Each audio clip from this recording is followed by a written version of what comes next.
Welcome to Talking to the Void. This is Illustrious Magic's daily show where I kind of just spout out whatever it is that happened today. So let's get started.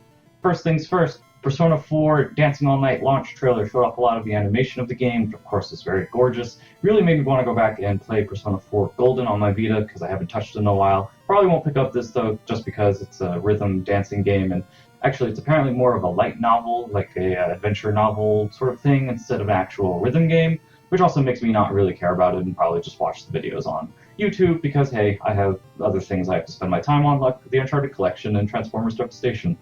Number 2, Uncharted demo is now out in North America. This is basically a very small snippet of the helicopter scene as well as the hotel ascension, I guess you could call it, from the Uncharted 2 mid-game, basically. Very good section, my favorite section of Uncharted 2. Not the same demo that they released at the GameStop Expo, which I was surprised about, actually. Next up is Hitman has a $60 full retail title coming out in March in 2016. However, if you want to, you can actually pay $30 for basically the initial content and then pay separately $35 if you want all of the post-release content, which will be doled out over a specific time period. So basically it's like a season pass. So this is kind of weird just because they're kind of asking you to pay them up front for content that they will deliver later, which has been successful previously with such games as Splatoon from Nintendo, which actually even had on-disc DLC, which was locked until a later date when patches were released that brought it to everyone for free, although in Hitman's case, it's actually costing $35 for you to get that content later on.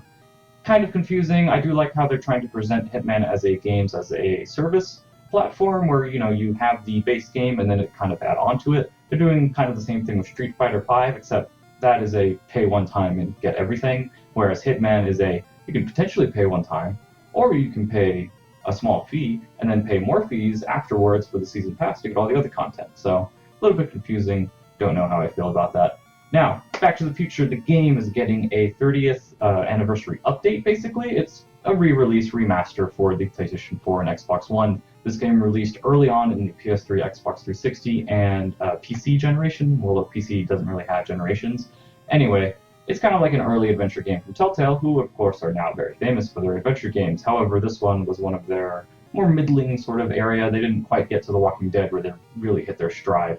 But it's a cool game if you want to play it and you missed out and you love Back to the Future. I mean, really, you could do worse. Speaking of worse things, Tony Hawk's Pro Skater 5 released today, and it apparently doesn't really work very well. The day one patch is 7.7 gigabytes, which is bigger than the main game itself by about 3 gigabytes. That's a lot of data, especially for a game like this. It's a full retail game, $60. Doesn't run well. The online multiplayer for last generation consoles isn't actually there as far as like having 20 players that can skate at once on multiplayer map to, I guess, do like a high score breakdown. Giant Bomb did a live stream when I was at work and I kind of watched some of it. So very interesting sort of setup there where Tony Hawk, it's not that great of a series anymore. Not that surprising. There's a new Xbox One bundle releasing this fall. Xbox this week is doing 5 bundles every day. They're announcing it. Yesterday was Rise of the Tomb Raider. No surprise there. Today, it's basically a 1 terabyte Xbox with the Gears of War Ultimate Edition, the Rare Replay, and Ori and the Blind Forest. Also to note is the Gears of War and Rare Replay are physical editions, which is great for people who like having physical copies, which I do. I like having them fill my shelf, although the shelf behind me is all books and not actual video games. I keep them in a shelf underneath my bed.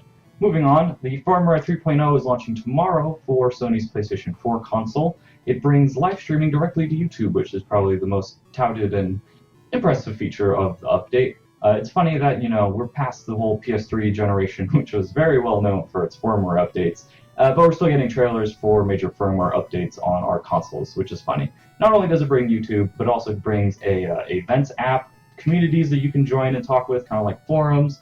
PlayStation Plus is now getting 10 gigabytes of online storage, which is great.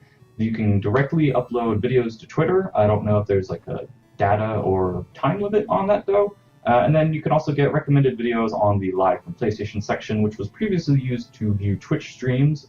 However, Twitch recently announced at TwitchCon this past weekend that they will indeed be bringing the Twitch app to not only the PlayStation 4, but also the PlayStation 3 and PlayStation Vita.